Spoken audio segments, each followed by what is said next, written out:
But what do you know? You've only seen it 150 times. If you're still listening, this is our final transmission.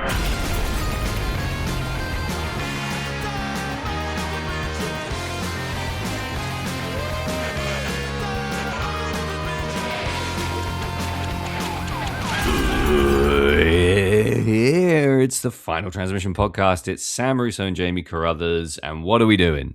We're doing one horror movie a week from the dawn of time till the end of time, and it's party time, Sam. It's fucking booze time. It's party time, and I love death. Yeah. What about sex and death? I'd rather die than have sex with you. I can't remember what the next line is. It's good, though. It's great banter. Fuck off and die. Fuck off and die, yeah. There you go, Yeah. yeah. See, between us, we could probably recite this movie. We can indeed. So, We're talking, of course, about 2026's He-Man. yeah, we're talking about Schindler's List. Yeah. So, on the podcast this week, Sam, we're starting off a little season. Friend of the pod and faithful Patreon, Colby, sent us over some movies that he would like us to cover. And so we're going to do all the ones that he suggested. Exercising his privilege as a Patreon subscriber and sending us a big list of stuff to talk about. We are grabbing it by the scruff and running with it. By the way, if you're in, I think, Richmond, you can get tattooed by Colby. You should follow him at 3kid with 2Ds13 on Instagram. Yes. If you give us money via Patreon, we might do your requests. So, And tell people to go to your business. yeah, go to patreon.com/final transmission. Yep. And take it from there. But if you give us money and also make it so we don't have to think about what movies we're going to cover, Yeah. it's perfect. Colby's a fucking good egg. Do you remember when he made me that tattooed Jason Voorhees on a log? Mm. Wow. Talk about lots of things I like rolled into one thing. What a good guy. Last time I saw him, I feel like I made a fool of myself by dancing on the bar, singing Sweet Caroline in a pub, in a college bar. Were you singing along to the stereo or were you playing a show? It was after a show, and it was that night that I nearly killed the sheriff. If you want to learn more about that and many other stories from that tour, go to my Patreon and pay $3 a month, and I'll give you all the gory details. But yeah, I think everywhere you go as an English person at the moment, if you reveal that you're English, Sweet Caroline ends up playing within the next 10 to 15 minutes. I have had Sweet Caroline ruined for me by Andy Samberg and the Hellmans Corporation. How? Why? There's an advert that's just everywhere at the moment, and it's Andy Kaufman dressed as Neil Diamond. Oh, I Andy think you said Andy Kaufman? Samberg. I did say Andy Samberg, but I said Andy Kaufman then. It's Andy Samberg dressed as Neil Diamond in like a diner, Right. running up to people, putting mayonnaise on their sandwiches, singing "Sweet Sandwich Time." I wish you hadn't told me that. Fucking hell. It's like ham touching ham. No. Yeah. Oh, that's so bad. Embrasse la ham. It's fucking ruined. It's ruined a song that I already hated. I was going to say, you're lucky, really, if that's what ruined it, because let's face it, football ruined it for everyone. But Yeah. I don't engage with the football. yeah, you dodged that bullet, and then they got you with the fucking mayonnaise. Anyway, have fun editing all of this out. No, this is staying in. This is all staying in. All gold. What are we talking about today, Jamie? So, I mean, as we've mentioned, Colby has picked for us as the first of Colby's picks, Return of the Living Dead. 1985. It's the same age as me. And me. And you. Touching Ham. Written by John A. Russo. Say it. That's your name. That's your Uncle dad. John, yeah. That's your dad, that is. It's my uncle. Who co-wrote the original Night of the Living Dead movie with Georgie Romero. As John Russo. He added the A for gravitas, maybe. He saw it was working for Romero. Obviously, they split and they went their different ways. I guess we'll get into that in a little bit because I think that there's like some interesting stuff, particularly in relation to this movie. Directed by Dan O'Bannon, who is the writer that gave us the Alien franchise. Paul Dano Ballon. Yeah, I mean, it's astonishing that the same guy wrote this as Alien. Well, he didn't write it, he directed it. Wait, he directed it? He directed this. This was written by John A. Russo. Oh yeah, sorry, yeah. I meant directed this, wrote Alien. Yeah. Well, I've not read his script, but I would be inclined to agree, to believe that it was heavily rewritten Why? because I've seen some of the space movies that he's written Yeah, that he's also directed. and I bet they're really good. I mean, they're great, but they're not Oh. Alien. Okay, Do you know what I mean? They're like Alien is a very specific flavor of good. I'd go as far as say possibly the best. Yeah, I'm pretty sure that Walter Hill did like some rewrites on Alien. If I remember rightly, I think I read years ago that it was an all male crew. Like they were soldiers. They had names like Chaz Standard. I think that was the name of like the Chaz captain. Standard. Yeah. Okay. And so I think that was the vibe. I do think that the face hugger was in there. Right. But it also had a different name. I think it was called like Space Beast or something. Like literally, I think it was genuinely like the sort of movie that you expect the guy that made this movie to write. So he didn't have some sort of hard pivot to a loftier form of artistry at some point. I think like, and we'll get into this later. I think that he's a very good director. He probably also did a pass at this script as the director. That's the thing that people often do because so much of making a movie is made on the fly. Yeah. Well, it's weird, isn't it? Because John A. Russo is a sort of, schlocky horror guy, zombie-tastic. Yeah. Wrote a movie called Benefit for the Living Dead that I would love to not see ever. Yeah. And Dan O'Bannon is, credited with writing the original Dark Star screenplay. Yeah. The original title of the script was Star Beast. Pretty good. Like pretty good, but not Alien. I think it's better. Alien's a real safe bet. It only has gravitas after the fact when you attach the movie to it. Like maybe, but like I've seen a Star lot. Beast, objectively cool. It's objectively cool, but the movie that you see in your head under the name Star Beast is a much goofier movie than Alien. Yeah, maybe. I mean, if you put Alien, if you attach Alien to it, it is a Star Beast. Are you going to tell me that if Ridley Scott had directed Inseminoid, we'd be having a very different conversation? Like, I think that like the name informs. It's the Adrian Mole thing. Like, being called Brad would make you cooler. What's in a name?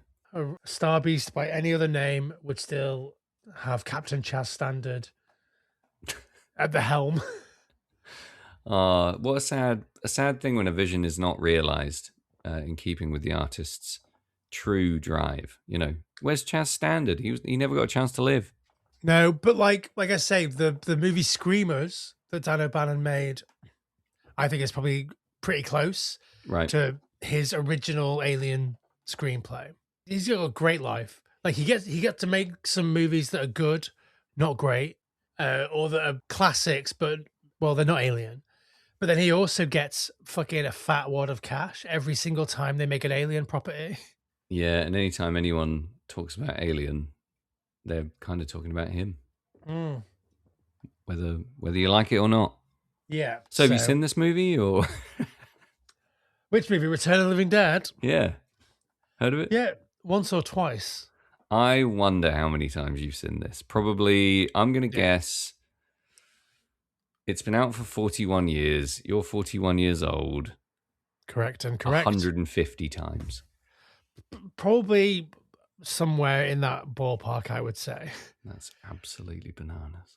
I don't know when I first saw this movie, but I think I was 11 or 12. Right. It informed so much of like my sensibility. It hit me at the exact right time. I'd seen Night of the Living Dead maybe a year or so before. I mean, I don't know if I've talked about it. I'm pretty sure I have. So I watched Night of the Living Dead in bed and a TV in my room, and it had a cable that went into the living room so I could watch whatever was on in the living room. It's basically like, what was it? I guess I could watch 4 channels, but then also whatever was on Sky on the channel that either my parents were watching in the living room or that they left it on when they went to bed. Sure. And one night it was Night of the Living Dead. I remember watching it with the volume turned like right down and having the absolute willies scared out of me by the ending mostly. And the idea of, I must have talked about this on our episode we did about the remake of Night of the Living Dead, the Tom Savini remake. Good old Savini. Bad old Savini. But yeah, so I had seen that the year before. And I think that this was the first time I have consciously seen something reference something else in like the text and talk about like how that movie that you watched, that's actually real. And it's real in our world, but it's based on a real event that happened in this world or whatever. Canon in canon. Yeah. Blew my mind. And I thought it was the coolest thing ever. Yeah. I mean, it is very satisfying, isn't it? Yeah. And then obviously punks and Linnea Quigley is naked and zombies and Tarman and all that stuff. It's an absolute world buffet for a 12-year-old kid, isn't it? It really is just a fucking wet dream sandwich for a kid. Yeah. Which is why I think it took me into my 30s till I saw this film. What? Really?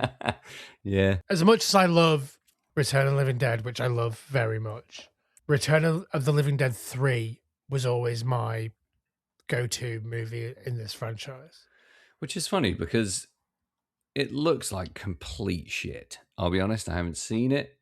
It has a rating of 5.9 on IMDb. I don't know. Tell me what you can about it and why you feel that way. So the first sequel to Return of the Living Dead is garbage. It's just like, let's make the same movie again. Yeah. And it sucks. It really sucks. And then in the third one, they're like, well, we've done that twice. So let's do something different. And it's different but the same. So the plot of Return of the Living Dead 3 is a kid and his like hot girlfriend, played by Mindy Clark, who is in The OC. She's like the baddie woman in The OC. Okay. They break into a military site and they find one of the barrels of the 2,4,5 trioxin. Mm-hmm. And she gets exposed to the stuff, but also so does everything else. Like it's a Return of the Living Dead movie. Right. And she's like half human, half zombie, half dressed. Because like being dead hurts, which is probably the coolest thing about this movie and the franchise. Great. Yeah. Just being dead hurts. Why would it hurt? But fuck yeah, I love that. But because being dead hurts, in order to counteract the pain of that, she like self-harms by like putting big spikes through her knuckles and things. Right. And then uses those big spikes to fight the zombies. It's fucking it's objectively garbage. Yeah. But it is an artifact of like early 90s gothy, grungy. Like I think that by the time Night of the Living Dead came out, these punks in this movie are old hat, right?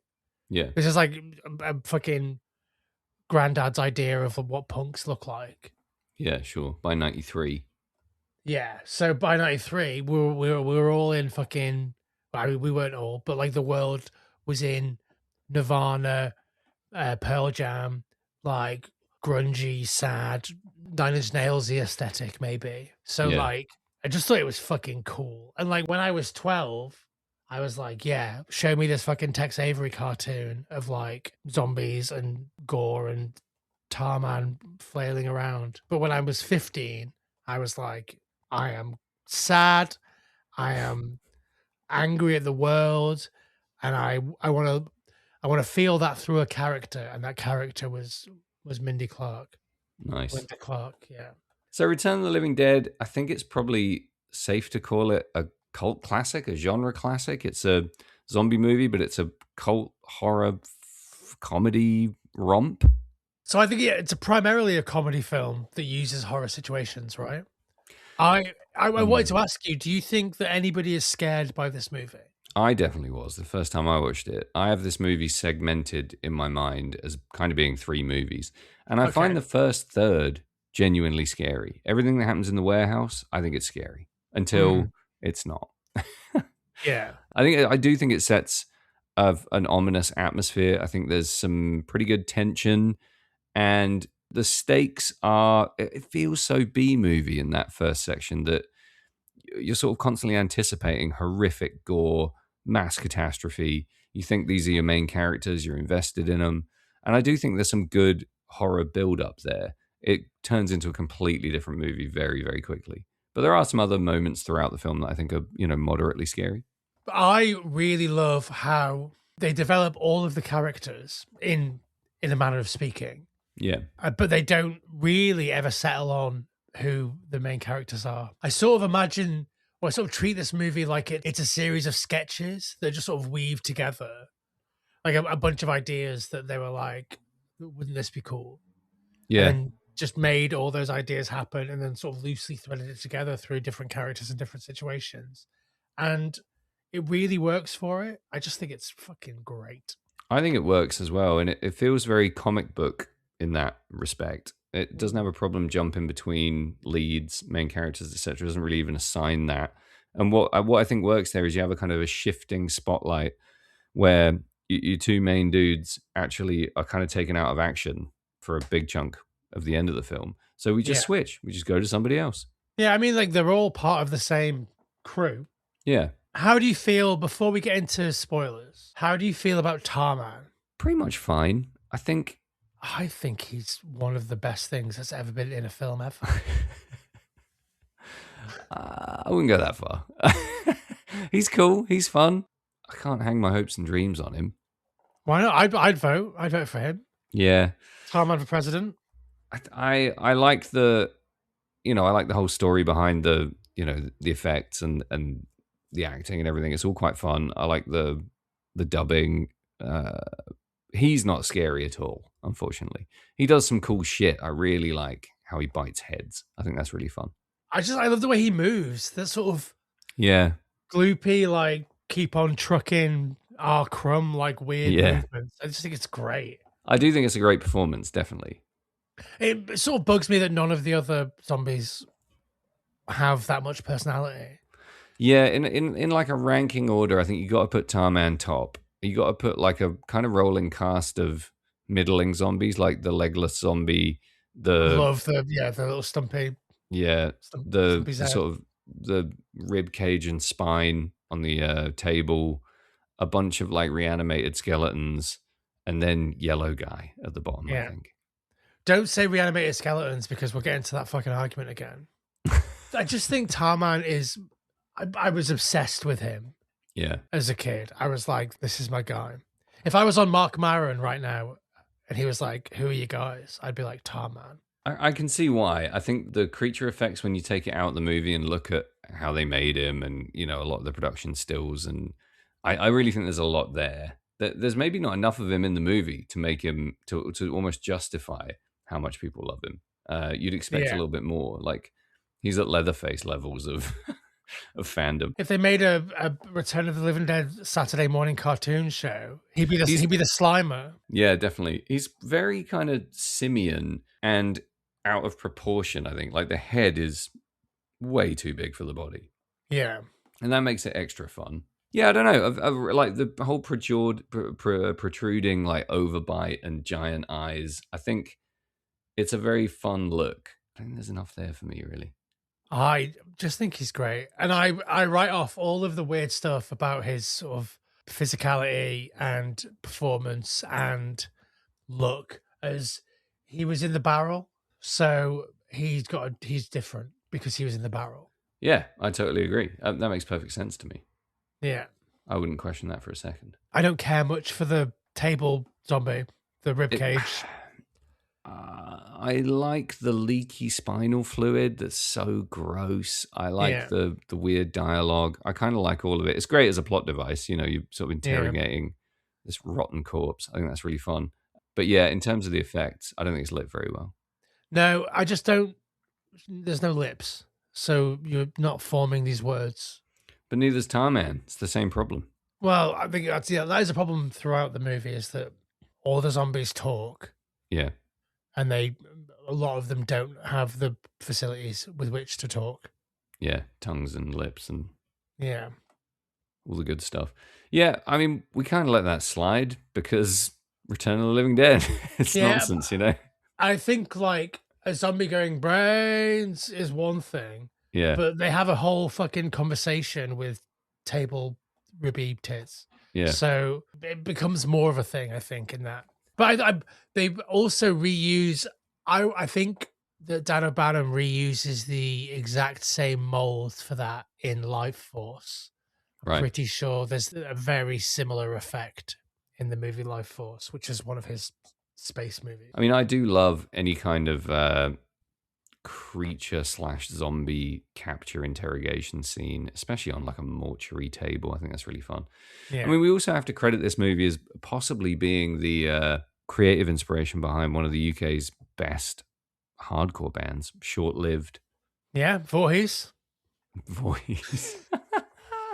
Yeah, of course. Voorhees were great, but I think you mean Send More Paramedics. Yeah, great band, great gimmick, great Yeah. period in UK music history. Awesome band. Check them out if you get a chance. Big up, Send More Paramedics. What great guys as well. If you want one song to go and listen to immediately, it's Zombie Crew. Yeah, start there. All right, Sam, why don't you give us a quick synopsis and then we'll take a break? Okay. So there's a couple of guys working in a warehouse, having a good old time, just learning the ropes, figuring it out. When they find a barrel, can we call it a barrel? I think it's a barrel, yeah. Find a barrel, and they, in the process of finding this barrel, and what do they do in this warehouse exactly? It's like scientific sample preservation. Yeah, it's like a medical supplies warehouse. So Yeah. it's like cadavers and split dogs and Split dogs, of course. So they bust this barrel open, and it's full of something noxious and toxic. 2,4,5 trioxin. Exactly, and it causes them to experience symptoms, shall we say? And they start freaking out a little bit, and then they catch a bunch of rabid weasels in bags, and they burn them. You're trying to convince Ernie to burn your rabid weasels for you. Yeah, and they burn them in a in a local crematorium, and the burnings interact with the weather, and a zombie apocalypse ensues. Yeah, and the government's involved, and it's got everything, and it's funny, and it's great. You should check it out. Okay, well, we'll be back after the break to get into some spoilers properly. We've done some spoilery things, but like you can't really spoil this movie. It's not. It's not The Village.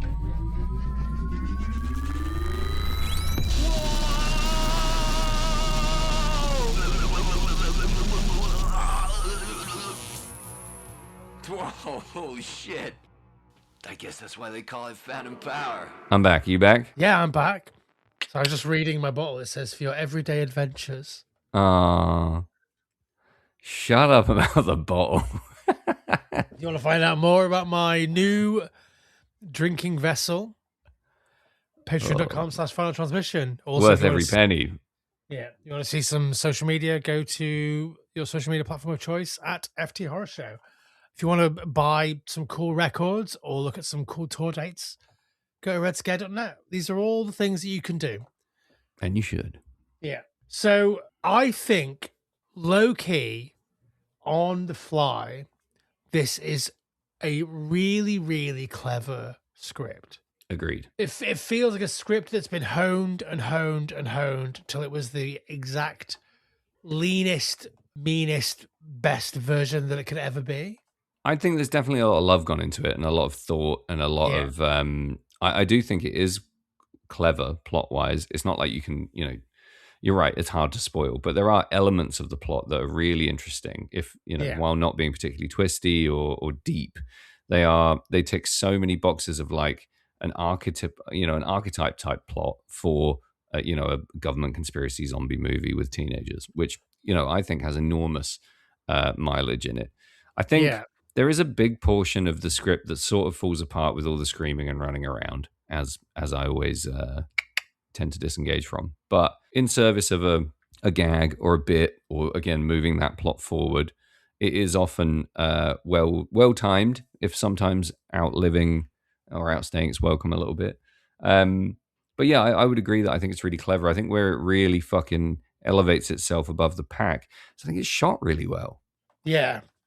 For the most part, I mean, it's really really beautifully shot. Some of the outside stuff's a little bit muddy. I was kind of thinking about some of the outside stuff today because it tends to be the sort of almost like liminal periods in the movie, especially daytime stuff, where you're maybe not as focused because you're sort of reeling from the last scene or you're building up to a new scene or whatever. And some of that outdoor stuff in the daytime in particular is really beautifully shot. A lot of the Yeah. graveyard stuff looks amazing. It might not be, reinventing the wheel. And where you're shooting in tight quarters, places like the warehouse, I think it looks cool as shit. I don't know. There's Yeah. just something about it. I think the shots that I think look muddy, the ones that I can think of, like the ones that jump out to me as like not great to look at, are like the Senmore paramedics bit, the Senmore cops stuff, like those moments where it's like, oh, we don't need this to look good because this is a gag. Yeah. But a lot of the gags look good and those ones don't. Do you know what I mean? Yeah, there's more of a grainy B movie feel to a lot of those outdoor zombie apocalypse type scenes with Yeah. hordes of zombies, etc. And I wonder if that's just because of the scale of the shot at that point. You're trying to cram a lot more people in there than you are in some of the other set pieces, and Yeah. I would maybe maybe lean towards benefit of the doubt there. But I mean, I also think they're the parts where you've got a really heavy horror aesthetic and a gag, and the two work really well as a push pull. Yeah. It's a lot of stuff happens in the warehouse is very slapstick, but it's still shot like a horror movie. And I think the combination of both of those things, we're gonna fucking do some Raimi shit here. But I just think that's sort of at this point a tried and tested way to hit all the right notes in terms of marrying horror and comedy, in these set piece scenes. I think it's great fun. I can buy that. Do you find the scene where they saw the yellow guy's head off more scary or more funny? Funny. Yeah. I think him flailing around with a pickaxe in his head is so funny. It is very, very funny. I like how quickly and decisively they put that pickaxe through his head. I think that's great. One of the things that I do find kind of scary though is the clicking teeth on the floor. Like there's just an edge to everything that's funny that still keeps it planted firmly in horror. It's not like there's like whoopsie whistles happening every time something like that happens. It's not like it's still to me has a really strong horror element even when it's being that funny. Which I find pretty impressive, I think it's really clever and subversive of horror. I mean, I know that like, there were horror comedies before this, Yeah. but this feels like the prototype for like what horror comedies could be and maybe should be, where it's Yeah. like we're making a horror film and it's funny. Yeah, like the gore can be funny, the violence can be really funny. Not just the sort of I don't know, crazy behavior of the protagonist or whatever. Like Yeah. you can take things that are terrifying and they're almost so dark they become funny, but you can also just make a massive joke out of everything. Yeah. Like we talked about Evil Dead recently, and Mark Kermode was saying that like Evil Dead is like a slapstick comedy, but with gore instead of custard pies. Yeah. And like that's true, but Evil Dead isn't funny. No, I can't say that I find much of the Evil Dead franchise more broadly to be like. I mean, Evil Dead 2 is hilarious, but like the original first Evil Dead is not funny at all. Yeah, but I still think the humor has it's a totally different dimension of humor to this. I think like it's not. There are parts of Evil Dead 2 that are like maybe not knee slapping hysterical laughter funny, but it's that kind of like, oh my god, I can't believe that just happened kind of funny. I mean, there's actual funny stuff there, right? Like Yeah, but I don't think it's like hysterically funny, the moose head and the lamp. But again, it's like, yeah, it's a very different feeling to that. It's like hysterical, over the top nonsense humor. It's almost like surrealism, to a point. Whereas this is like dumb stuff happening to people who are acting fairly earnestly for the most part. And I don't know, there's just a slightly different impact to the humor that feels a bit more lighthearted. Yeah, no, I mean, my point is that like people think that Evil Dead is funnier than it is, Right. because Evil Dead 2 and Army of Darkness are so they lean more into humor. His Sure. severed hand gives him the finger. Don't forget that happens in Evil Dead 2. Of course.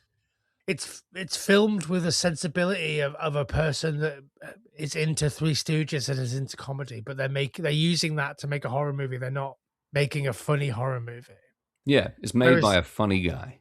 yeah, whereas this is like a comedy that is built out of a horror. It's almost the opposite of Evil Dead. If Evil Dead is like is a horror movie that's made out of like comedy body parts, it's a Frankenstein horror comedy, whereas this is a Frankenstein comedy horror. Like it's diametrically opposed to each other, I would say.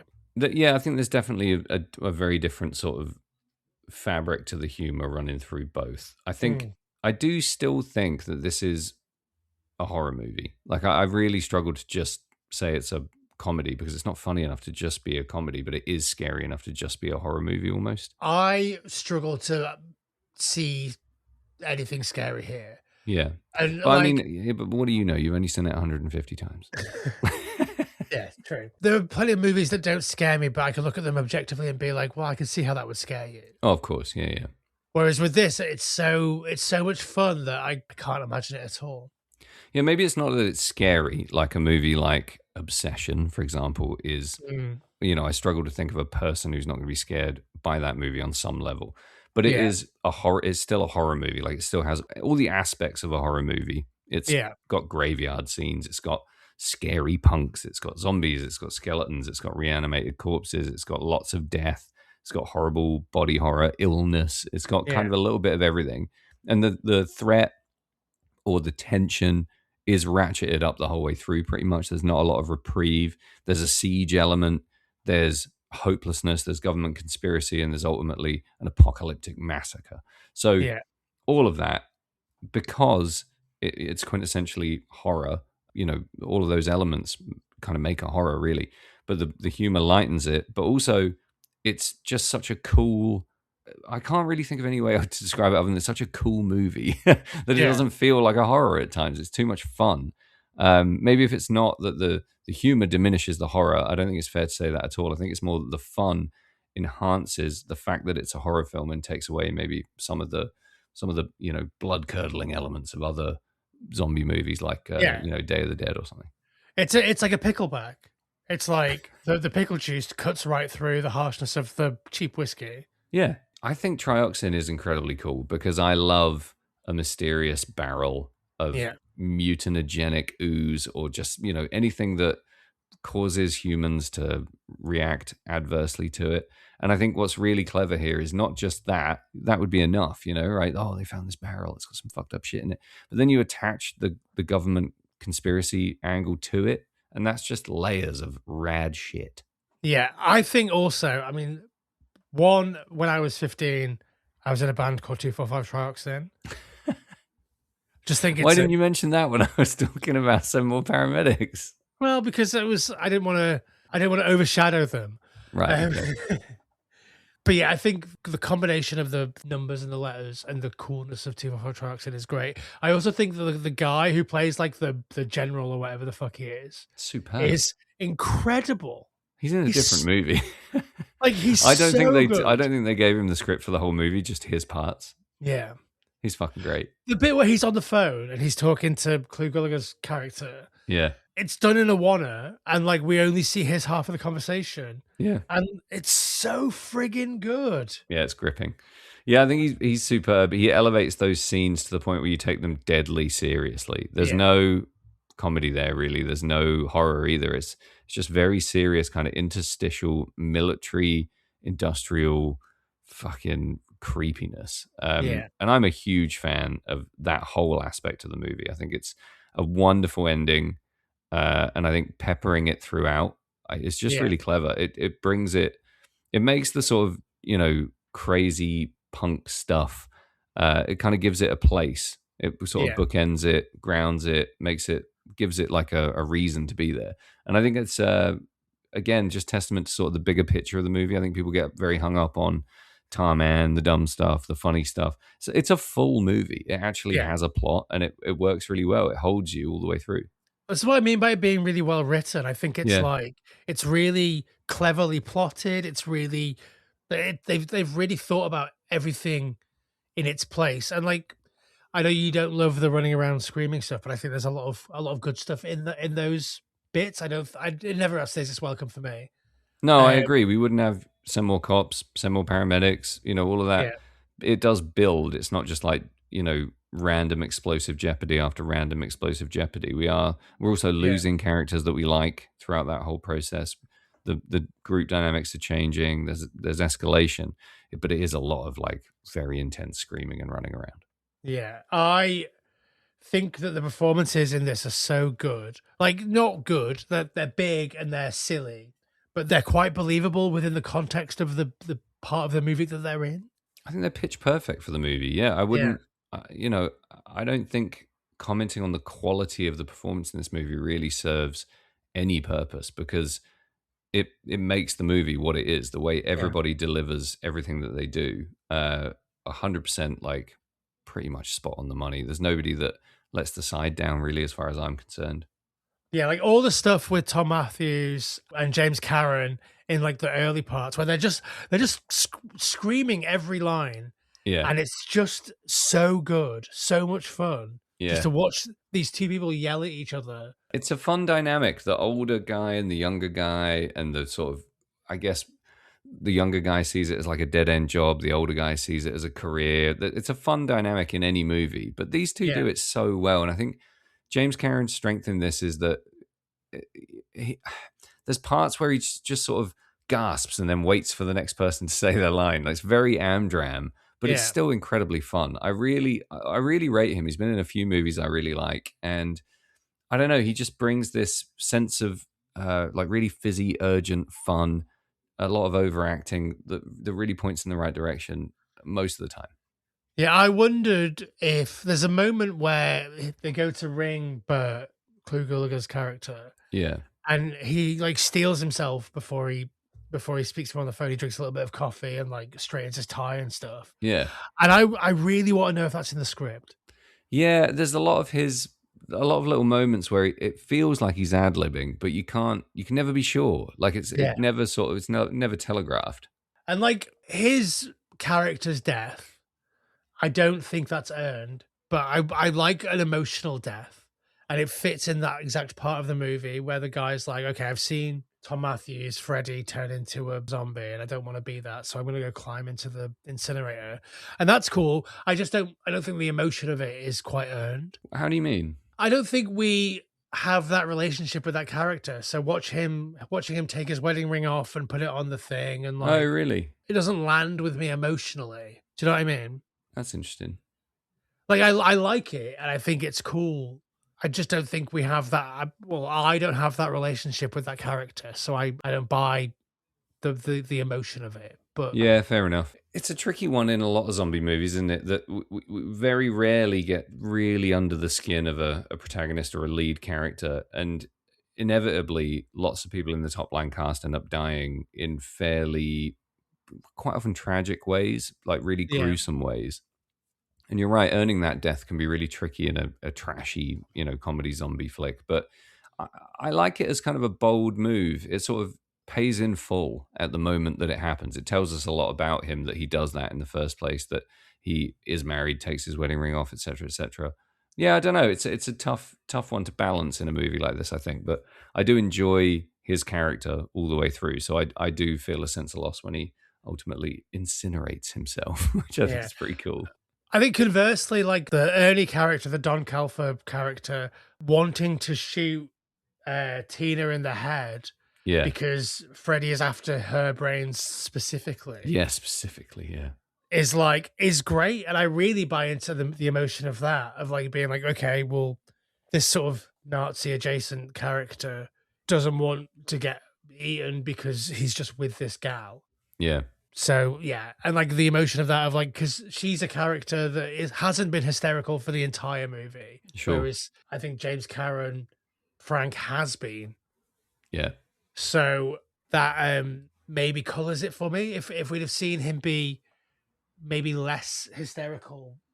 Yeah, we only really see him like at work for like 5 minutes before he's Yeah. hysterical for 85 minutes. Like, Yeah. yeah. And like he's being hysterical, but it's also like, don't say stuff like that if you like this job, where it's like, okay, but Yeah, still pretty funny. I Yeah, mean, it's great. It's great fun, but you know what I mean. yeah, of course.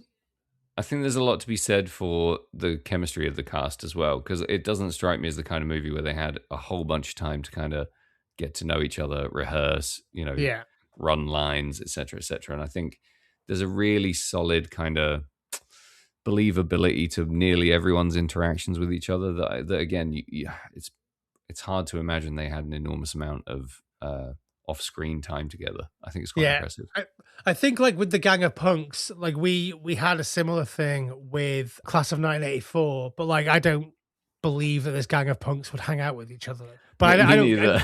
I don't care. I just don't believe it. I look at him and I'm like, you're not hanging out with those two sort of preppy new wave guys. Like, Yeah. I find it endearing in a way because it's like they're all the misfit losers of their own kind of cliques, and they've all come together in a fucking graveyard.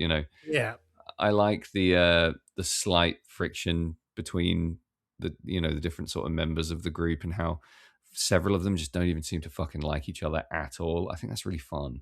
I thoroughly enjoy Trash just rubbing her entire everything on Suicide's leg while he Yeah. tries to give this big monologue about how he's a misunderstood and tragic figure. Yeah. I mean, not really, but like, yeah, and she's not interested, and he barely even notices that she's naked. Yeah. And then just shoves her off and says, "Have some respect for the dead." Yeah. That's amazing. I mean, obviously, the first few times I saw this, I was only really watching for the Linnea Quigley part. Really? You, Jamie? You're a big Linnea Quigley fan. This is her third appearance on the podcast, I think. Good on her.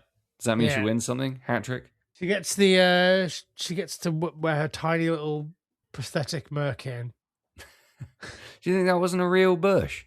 I know for a fact it wasn't a real bush. Whoa, tell us everything, Jamie. Bury the lead. Holy shit. Tell us about the bush. Okay, so they were rehearsing nude scenes, and one of the producers was like, "She can't be naked," Okay. and they were like, "She has to be naked," and they were like, "Well, you can't have pubic hair. You can't show her having pubic hair." Okay. So they shaved her pubic hair off. Right. And then she was doing the naked scenes, and they were like, "Well, this is worse. You can see her entire vagina." Who the fuck's idea was that? Oh my god. You can't show pubic hair in a movie. Show her labia instead. Okay. Oh no, you can see her fucking labia. What do we do now? I think I know where this is going. So they basically built that weird Ken doll over vagina thing Yeah. that sits on her. Nice big muff bulge. Yeah. Which, I just thought that's what they looked like for a long time. Yeah. You were 11, in fairness. And also, one of the earliest instances of seeing like a naked lady, and then also them becoming a zombie and continuing to be naked, I think was probably very formative in my brain. I can imagine that had quite the impact. Yeah. Yeah. Can we talk about the relationship between this movie and Night of the Living Dead? So obviously, Uncle John and George Romero were a team. Yep, bunk buddies at the academy. Yeah, they ended up going their separate ways after collaborating on Night of the Living Dead because they sort of weren't in agreement with how the franchise would go. I don't quite understand the division of the property. Right. Romero gets to carry on making movies in that series. Yeah. But Russo gets to keep the name Living Dead. It's so odd. You'd hope that they were literally just like, look, we shouldn't do this together anymore because we have different ideas, but do what you want. Yeah. You'd love that, wouldn't you? If they just parted ways and Romero was like, okay, I'm going to carry on this story, this universe, this whole thread. And maybe John was like, hey, I want to do funnier stuff. And it doesn't really work in that universe, doesn't really work with, any kind of extension of those characters. He could have made the next movie like take the perspective of one of the cops or something from Night of the Living Dead and done something, adjacent. But yeah, or the Hicks or whatever. Yeah, somebody. Yeah. But instead, I mean, he could have literally done the next day, sunrise the next day, Return of the Living Dead. But he didn't. He did something completely different and with a whole new atmosphere and branding and look and approach to special effects and everything. So I don't know if there was any acrimony.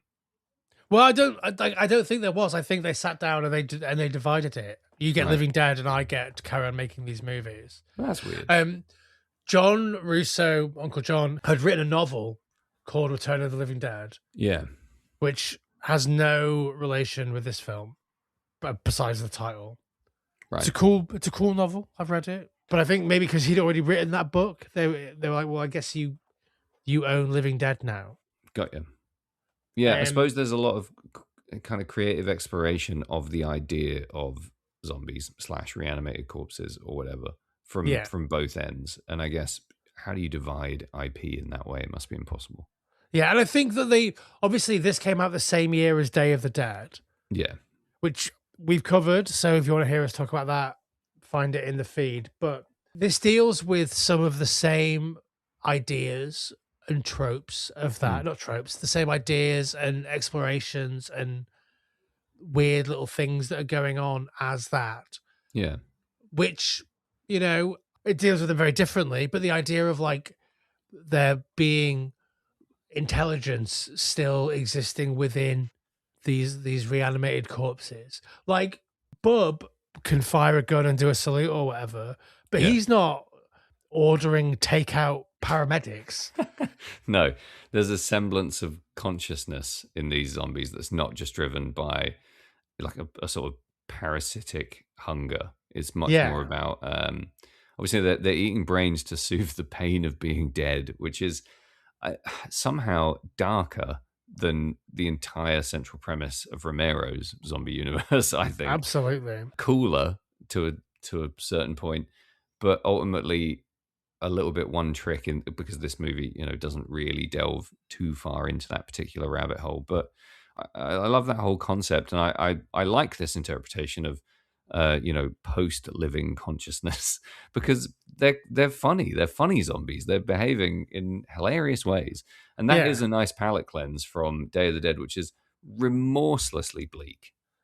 Yeah, and they're also like we're only maybe 12 years or so when they're making this or when they're writing this, at least 12 years into like since the creation of zombie lore in Night of the Living Dead, which basically birthed the modern zombie.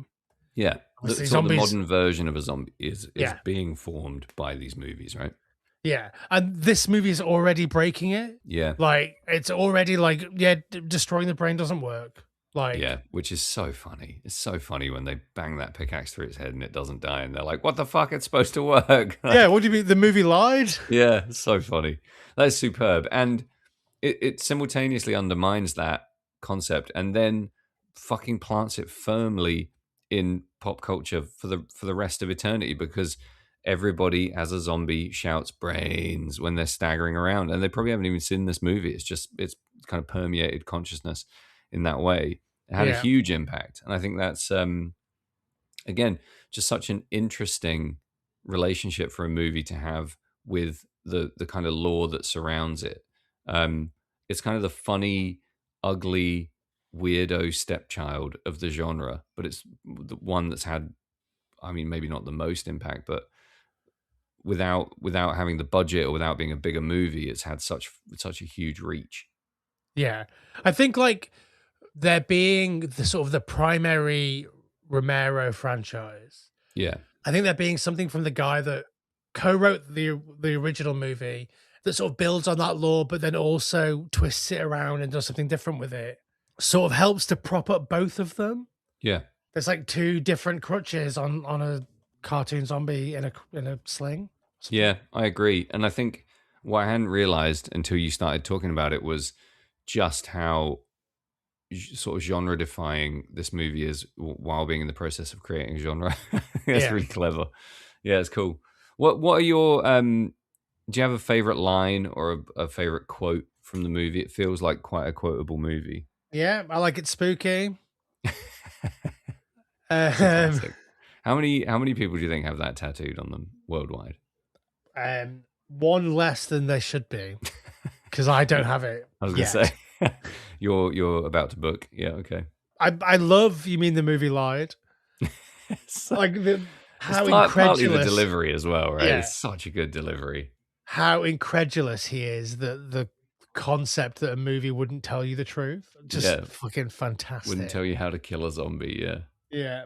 You know, I like Sex and Death. It's great. There's some graffiti on the graveyard that just says Bob 1983. yeah, really good. Big fan of that. Almost every single line is quotable.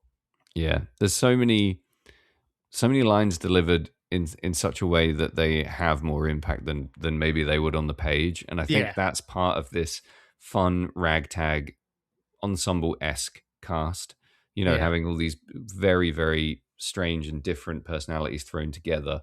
I think really kind of caterwauls you around the movie throughout. Like the older guys have such an older guy way of talking, and Yeah. if you're older in '85, you're probably born in the '30s. Do you know what I mean? Like it's a Yeah. whole different vernacular, especially next to these punks who are supposed to be outrageously modern. There's a really fun kind of culture grind there. I think my favorite line is probably still, you know, the new wave kid in the jacket, played by John Yeah. Philbin. I can't remember what his name is in the movie, but when he just says the basement's fucked, that's such a funny way to deliver that line. Talking about going to the basement, he just shouts the basement's fucked. I think that's hilarious. You're so right about the way that the performances are pitched. It's so silly, Yeah, but like we've seen a million bad horror comedies yeah, where there are jokes that don't land because they're delivered by people that can't do it. It's just like, and like the bulk of people in this movie, obviously, I think Don Calfer is one of the funniest human beings that's ever existed. right. Like his whole like slapsticky, like failing assassin shtick in Weekend at Bernie's is Yeah, so good because he keeps trying to kill Bernie, but Bernie's already dead. But pretty dead. like it's so fucking good. Yeah, He makes that movie good. I love Weekend at Bernie's, but like he's the reason it's good. And then obviously Clu Gulager had a big career before this, not so much afterwards, but right. like he did a bunch of stuff.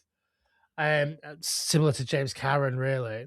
Like all these other people, like how do you find people that are this good at giving this exact correct performance that basically never do anything as good as this again? Like I love Linnea Quigley, and she's in a lot of movies that I like a lot, and I don't just like them because she gets her boobs out, Yeah. but she never she's never as good as she is in this.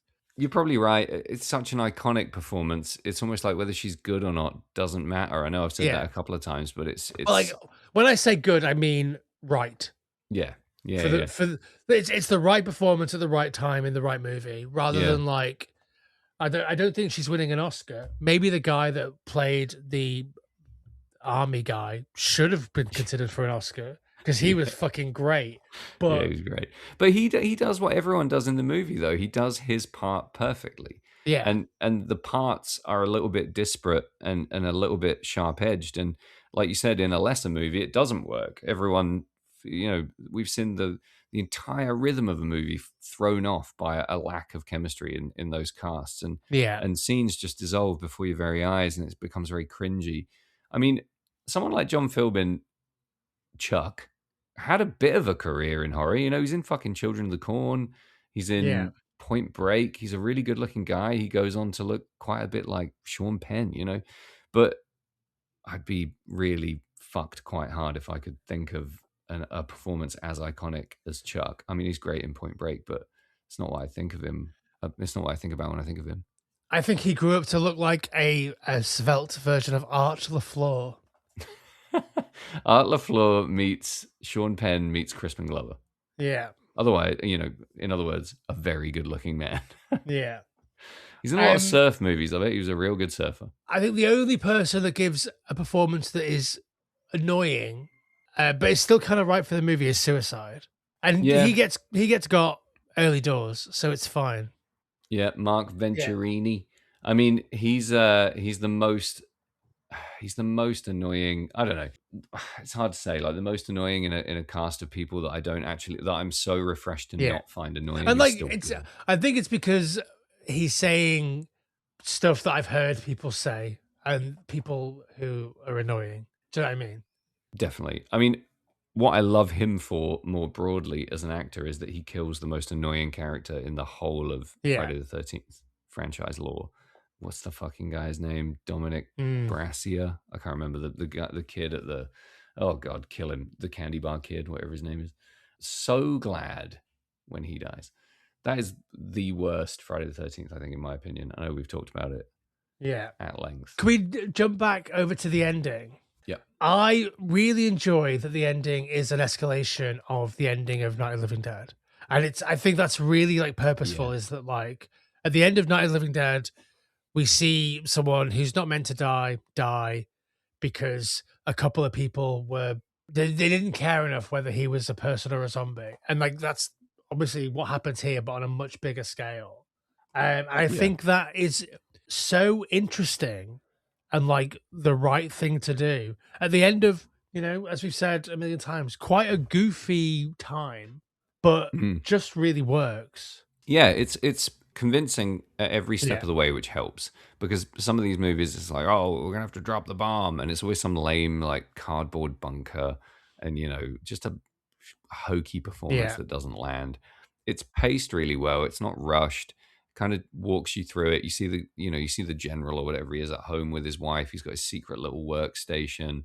Everything feels very organized, very measured. The kid in the whatever he's in, like the launch bunker or the submarine or whatever, he's really convincing as well. It doesn't feel like, oh fuck, we need an ending. What are we gonna do? We have to blow up Louisville, Kentucky. How do we do that? Even the explosion looks cool. Yeah. It's And a like we clever end little model. By the way, that kid gets to deliver the line Archimedes hot dog rhubarb, which is cool as fuck, I think, in my Yeah. opinion. That would have been Yeah, 2 for good 5 stuff. Clarkson's first record if we ever got our shit together. Definitely. That's the extent of my notes for this whole movie. The basement's fucked in huge letters and then Archimedes hot dog rhubarb. I love that it ends with like the human characters just sort of sitting around being like, okay, we spoke to the army, we're safe. Wait, what's that noise? Yeah. Dead. And it's funny because it's a whistle, like it's a bomb Yeah. that's whistling through the air. It's very Yeah, it's very Looney Wile E. Tunes, Coyote. but you're really sad at the same time because they've put their trust in Yeah. the authorities, and the authorities have blown up an entire 16 square blocks, do they say? I can't remember what it is. Yeah, something like that. Blow up Which a is- huge part of the city. It's funny because like throughout the film, the punk kids are like, we should call the cops, and they're like, no, the cops would just beat us up. Yeah. And then they call the next level up cops, Yeah. and they just kill them. They kill them Yeah. all. Yeah, it's pretty brutal. I mean, it is great social commentary. I absolutely lap up every second of it. And the best Yeah. part of it is that people that you're supposed to trust who ultimately blow you up also perpetuate the disaster that's currently unfolding and make it 10 times worse, maybe Yeah. 100 times worse. And that's a fun swing for a filmmaker. It's the Romero social critique has always been about, a few specific things, right? Blind adherence to authority, blind consumerism, greed, etc. Self-centered thinking, moral panic, blah blah blah. But this does it in a different way, and it's a really refreshing kind of angle to take. It feels very in keeping with a lot of the video games that were coming out in the mid to late 80s. It feels Yeah. really in keeping with a lot of like entertainment that was considered trash, that was incredibly fun and really thought-provoking for a generation of young people, who maybe weren't able to digest Kafka yet. Yeah. And needed like, a way to swallow Orwellian ideas in an easier way. Yeah, I think that like I don't know if this is what they're going for or not, but like it seems to me that this generation of people have forgotten about the stuff that's happened before. Like the reason that the zombies are in the barrels is because you can't burn them, you can't blow them up. Sure. So the idea of just burning them or blowing them up means that you're already going to make it worse. So it's like Yeah. these people have forgotten the lessons of the previous generation, and like Mm. having that against this narrative of like punk kids versus or not punk kids and like much older character actors Yeah. is like, I haven't fully formed what I think that is yet, but like that seems to be there must be something in that. Yeah, I mean, at some point in the next 150 watches, you'll firm that up. I'm sure. Yeah. I mean, there's there's a I've fun. watched it a lot, but I've not had this level of conversation about it. It introduces a really fun idea that the whole why that they have this protocol in place whereby they sort of dispassionately go through these steps Hmm. to blow it up, and you do have to think to yourself, that's not particularly well thought through, and that is thought provoking in and of itself because it brings to my mind the idea that the right hand doesn't know what the left hand's doing, that kind of thing. Like, Yeah. so we're just kind of arbitrarily going through the motions here because it's what we do, and again, like dispassionately as hell. He's kind of really on the phone. He's just like, "Oh, I see." It's very low key, but the impact is obviously enormous. And I love the idea that somebody so confident, such a figure of authority, seemingly very competent, is ultimately responsible for making the situation so much worse. In kind of the same way that all of the older characters in the movie do in the warehouse and beyond. Yeah. Yeah, there's an interesting generational gap there, I guess, like a grind. Yeah, I don't think that the younger characters do any better. Oh, nobody helps. Yeah, no, But that's quite fun though. The odds are so stacked against them. I'd be incredulous of any sort of outcome that worked. Do you know what I yeah. mean? Like, how would you solve this? I mean, annoyingly, the sequels, I guess, retcon the things getting worse because things Yeah, aren't worse. They're yeah, exactly the same. They're basically reset to status quo in a different city, maybe, but like sure, s- in order for them to be resolved, someone's got to get all of these zombies and put them in barrels or whatever. sure. So yeah, stupid. But like How do you? stupid behavior from characters, and then to not, and then also from the next filmmakers to be like, well, let's ignore the end of the movie and we'll just make a sequel of the beginning of the movie. Yeah, it's stupid on stupid, and it's like Yeah, totally missing the entire point. yeah, Which I get because, like you said, the movie is basically split into three acts. It feels like three things are happening kind of concurrently. But why would you pick the beginning as your yeah. as your sequel point? It's insane. I love this movie. Why DM. don't we take a break and we'll come back and we'll give our final thoughts, Sammy? Let's do it. Come on, man. Does that thing even work? No. There's nothing out there. It's just dead air. All right, Sam, I'm back. Are you back? So back. I don't know how many times I've watched this movie, but it's a fucking lot. Yep. I think there was a period in my like early mid-teens where I think I would watch this a couple of times a week. And I just love it. It's such a big cartoon of a zombie film that does everything right against all odds. I don't think it should be as good as it is.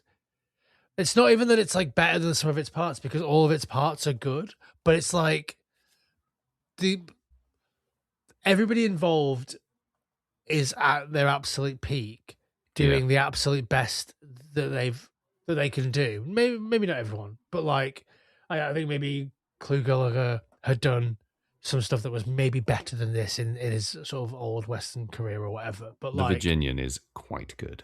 yeah, that's what I mean. Like, I don't think he's at his best here, but like, Yeah. he's bringing something to this that elevates it, and like, Dan O'Bannon has made a bunch of movies, and some of them are fucking great, Yeah. but this is the pinnacle. John Russo, Uncle John, has worked on a bunch of movies, and also being able to call this part of his filmography is like a real high point. Yeah. It's maybe not him at his best because obviously Night of the Living Dead is one of the best movies ever. Mm-hmm. But it's a confluence of things that have all come together magically to be incredible and so much fun and like also kind of thought provoking at the same time, and like it's impossible to like divorce the concept of zombies from social commentary, and that's a result of Romero and the Romero films, Yeah. and the fact that Dawn of the Dead exists in the interim space between Night of the Living Dead and this movie, and also Day of the Dead. Like, we've already set up the social commentary angle of the zombie film, and therefore there's enough of that that exists in the world that this can sort of build on it, but also kind of make fun of it and then also subvert it. There's like enough. The Dawn of the Dead and Night of the Living Dead were influential enough that there were pretenders and other people making films that used zombies in the same way, that you could then subvert that. And that's just really interesting and really good. And like it's like a Tex Avery cartoon, and it's loads of fun. I mean, how clever is it to take this sort of emerging genre, and if you're going to do something funny with it, I bet the default gear is satire, but to Mm. not do that, to almost go the complete opposite direction, like still say something socio-political, something important, but not do so in a way that's nailed on or on the nose at all. To do it Yeah. through a vehicle of like the opposite kind of humor, just kind of pure slapstick almost. I think Yeah. it's great. I think that this is more subtle in its social commentary than the Romero movies. I agree. I totally agree. I feel like we almost have it rammed down our throat how clever those Romero movies are because look, zombies are like consumers. Like, it's good. I love it. I think it's great fun, and I absolutely adored it as a concept when I was, younger, and it was a newer idea to me. Yeah. But this has a little bit more nuance potentially. Yeah. It's like zombies are like consumers, but also like we're sleepwalking through our lives. We're slaves or zombies in our day-to-day lives, just sort of going through these motions or whatever. Like, yeah, it's like Mm. it's a cool concept when you're 15. Whereas this movie's like being dead hurts. Yeah, like all of the stuff with Freddy going through rigor mortis. It's fucking It's absolutely punishing, really harrowing stuff. But yeah, yeah, that's maybe we're reading into it a little bit. But that's the stagnation. That's him like kind of giving up and getting this shitty job, isn't it? That's his whole yeah, trajectory mirrored in his own death. Once again, dude, your lifestyle is your death style, or yeah. whatever Metallica said. Determines. Determines, yeah.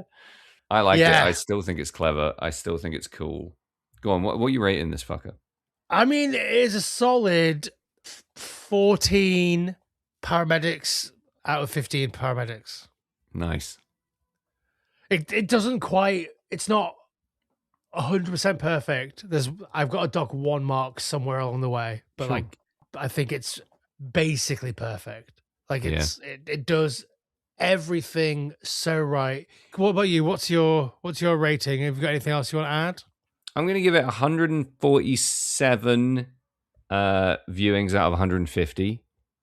I think it's, for all the reasons you just said, such a strong movie. I think the thing that really hit me on second viewing is the attention to detail. I don't think this movie is slapdash in any No, way, definitely shape, not. or form. And the thing that got me was really, I don't think I paid much attention to the explosion scene at the end the first time around, because it's all kind of, building momentum. It all happens quite quickly at the end. But the models that they use and the way that they light that explosion scene, that could have been done purely for laughs, right? Could have Yeah, just sucked. Could have just been like a stupid model exploding. But it's 5 a.m. and they light it like a sunrise. And I think yeah, that is such incredible attention to detail for a movie like this that obviously gets a lot of flack for being dumb and trashy and lowbrow horror comedy. So I think there's a lot more happening here than meets the eye on first viewing. I find it tremendously entertaining. I honestly find some of those scenes genuinely scary. And I think it's about as close to a perfect horror comedy as you can get, especially, for this era and for a movie that was doing some stuff for the first time and doing it really, really well. I enjoy all the yeah. performances. I think it's, it just ticks almost every single box. And for that, Wing, we thank you for your service. Yeah, I think that like we've talked about people in all kinds of different eras, like taking the wrong messages from the movies. Yeah. And like Evil Ed, for example, obviously that's very much an Evil Dead 2 homage, but like it's also taking the wrong lessons from this in terms of like what it means to be a horror comedy. Sure. And like looking at something and being like, yeah, I can replicate that. I'm Egon with my part of a slinky that I've straightened. Yeah. Like I understand what this means. Yeah. And like you don't. If you straighten a slinky, it's not a slinky anymore. What a fucking thing to reference. Egon Slinky. I think about Egon Slinky all the time. I had a Slinky once. I straightened it. So good. Yeah. Great. Well, so Colby's got more picks. Go on, Colby. So we'll be back next week with one of those picks in our next final transmission. Say goodbye, Sammy. Goodbye, Sammy. Goodbye, everybody.